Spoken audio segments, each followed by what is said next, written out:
And Dan Lennon joins us now. Welcome. It's nice to have you here. Thank you for having me, Tom. I'm happy to be here. We'll talk about the primary in just a moment, but probably best to address this right off the top. A release from the Clinton County District Attorney's Office a couple of weeks ago now that stated you have been placed on administrative leave from your job there while an investigation is underway by the New York State Police. You haven't been charged, but have you or your attorney been told what the investigation is focusing on? Tom, we haven't been informed about what this investigation is about, nor have we been informed what, if any, allegations exist. If there comes a time that we learn of them, we'll respond to them. But what I can assure you now, Tom, is that I've done nothing wrong. They've given no indication whether they believe this investigation may be concluded before the primary, which is now just 2.5 weeks away? That's correct, Tom. We have no idea what the timeline would be. So you are remaining in the race? That's correct, Tom. Let's shift to why you're running for mayor. You're new to politics, you've never held office, so why now? Why mayor of Plattsburgh? Well, Tom, I saw that the opening came up, and I think that the city of Plattsburgh is at a crossroads right now. We see all these cultural issues that are facing the rest of the country. We've seen homelessness spike, we've seen opioid and drug addiction spike, and we've also seen mental health crises spike. My candidacy provides a long-term vision with long-term solutions to solve these issues for the city of Plattsburgh and create a future that we can believe in. You talk about a number of issues there. What is your top issue? What do you think is the most pressing issue? I think housing is one of the top issues facing not just the Lake City, but also the country as a whole. Plattsburgh is limited as far as space and the ability to put up new developments. So how do you tackle the housing crisis in the city of Plattsburgh? So actually, when it comes to the city of Plattsburgh, you're right on the mark when it comes to, we have the footprint that we have and we can't really do much about that, but there are a lot of vacant properties throughout the city of Plattsburgh. One proposal that I've been pushing for is that we go into the same route that some other municipalities and some counties have gone themselves.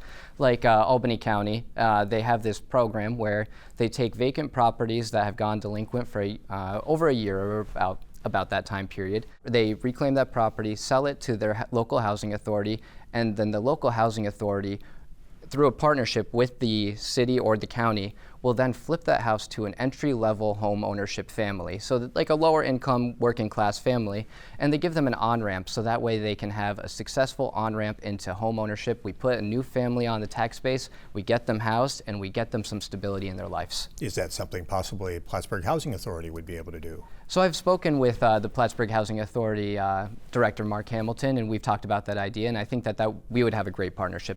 What are some of the other top priorities for you? So public safety is another top priority for me. I mentioned earlier that we have mental health crises, and actually homelessness goes into that as well as the drug addiction problems facing our city and the rest of the nation as a whole. Public safety is a top concern of mine.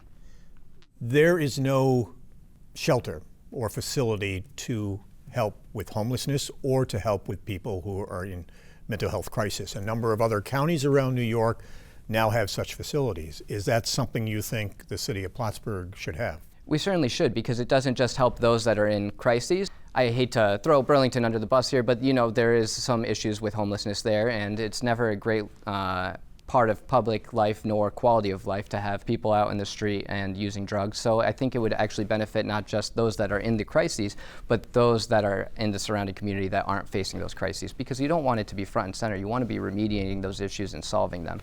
The current mayor has had a rather contentious relationship with the Common Council over proposals and projects that he's backed and his vision for the city. How would your vision and priorities differ from the current mayor's? So I think that, now, not to say that my vision would differ from the mayor's, but I think my approach would be a little bit different. And my approach would be to get on the phone with them from the get-go. If I have an idea or if a policy comes to mind, and I got to tell you, Tom, throughout this entire campaign, a lot of ideas have come to mind. And when it comes to ideas, you have to approach the city council with those ideas and say, hey, this is what I'm thinking would be a good solution, and I want them to do the same to me. I would want them to come to me with their ideas. And we can always start with a conversation. Now, we might be in point A and point Z, but we got to figure out a way to come together, bridge that gap, and break bread and make good, positive change for the city, because that's all that we desperately want for the city of Plattsburgh. And does the mayor have a number of proposals that you think are great ideas and you want to follow up on? There are a number of ideas that I think that are great. I actually talked a little bit earlier about that Plattsburgh Housing Authority program. I think there is somewhat of a proposal going forward that could initiate that type of program. I would love to see that continue on. And we talk about housing. Housing was the centerpiece of the DRI project, the Prime project, still is for that matter. Been tied up in the courts for 6 years now. Housing a centerpiece of that with 100 plus units there. Your thoughts on the DRI, and is that Prime project right for that spot at Durkee Street? So it's hard to comment on it because it is held up in litigation, and we don't know what we can do with that project until those 7 courts on New York's highest court make a decision and say what we can and can't do. So it's hard to say, but I would say this much. The city, and it's a fact of the matter, the fact of the matter is this, Tom. The city of Plattsburgh desperately needs housing, and that project does provide an option for housing. Now, I would say this much. The community does have a little bit of frustration with the process that went forward. And if it came to me as the mayor, and I had the opportunity to approve or go forward with that project, I would certainly involve every stakeholder involved. And that doesn't just include the taxpayers. That includes local landlords, that includes local business owners, and the prime developer themselves.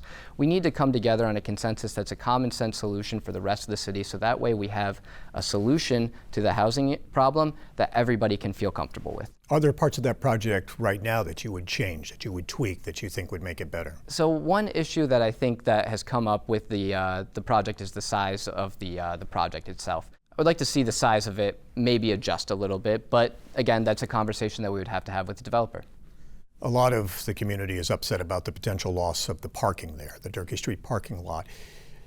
Is that a big issue, losing that lot? Yes, there are new lots around, there's parking in other parts of the city, but is that at the center of it one of the problems with that project? It definitely is one of the problems, and you're right on the mark when you say that there are other solutions that were provided to remediate that issue. The Arnie Pavone parking lot was a great addition to the city. But one other thing is that now we have just recently instituted paid parking in the city of Plattsburgh, and I hear some concerns over that because my understanding of it is that the revenue that's being generated from the paid parking does not necessarily offset the cost of enforcing it. So we've come to a point where the taxpayers are then footing the rest of the bill. So they're paying for parking and they're also paying for the enforcement of the paid parking. That's what we call double dipping, Tom. And if it's double dipping and it doesn't make financial sense, then I would not be in support of that. Would you ever propose that we do away with the paid parking? If the numbers don't make sense, Tom, then I would say that we do not go forward with paid parking.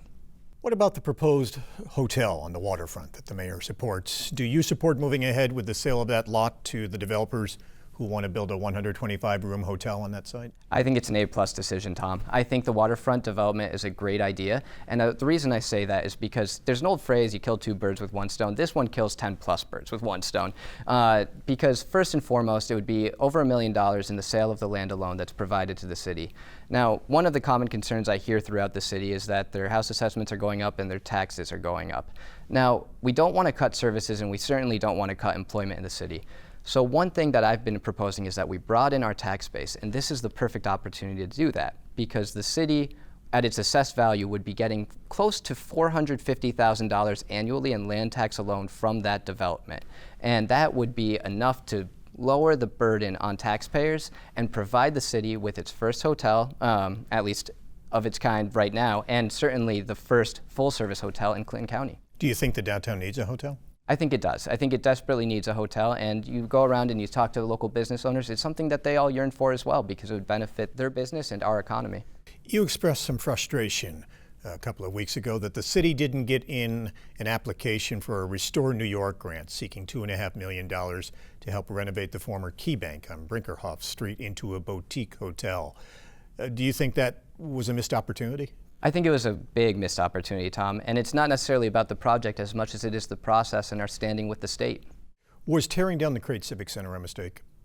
I wasn't involved in the decision making when it came to tearing down the Crate Center, and I understand that now we've left this big void in recreation in our city. You know, we had the recreation department abolished back in 2017, and now we've gotten rid of our one indoor recreation center throughout the entire county.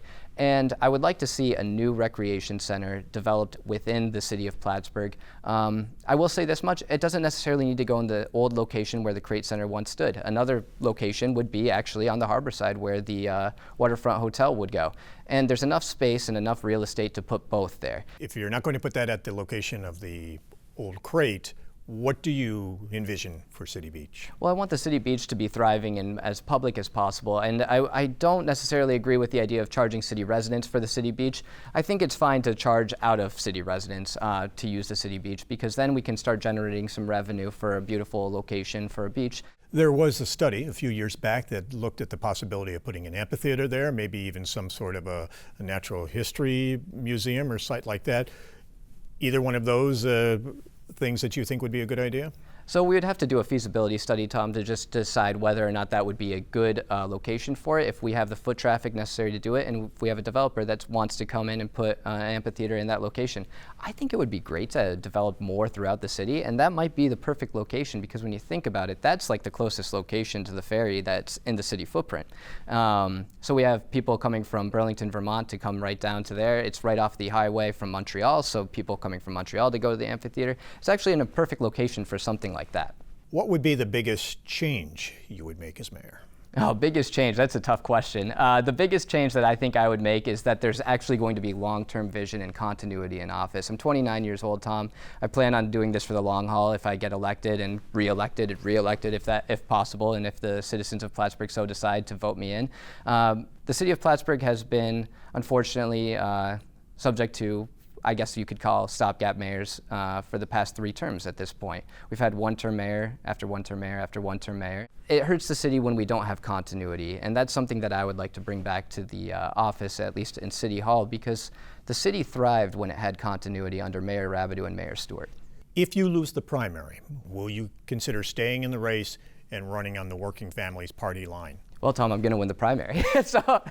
But I will say this much. No, I don't consider running after the primary if I do not win the primary, but I'm full-fledged into winning this primary.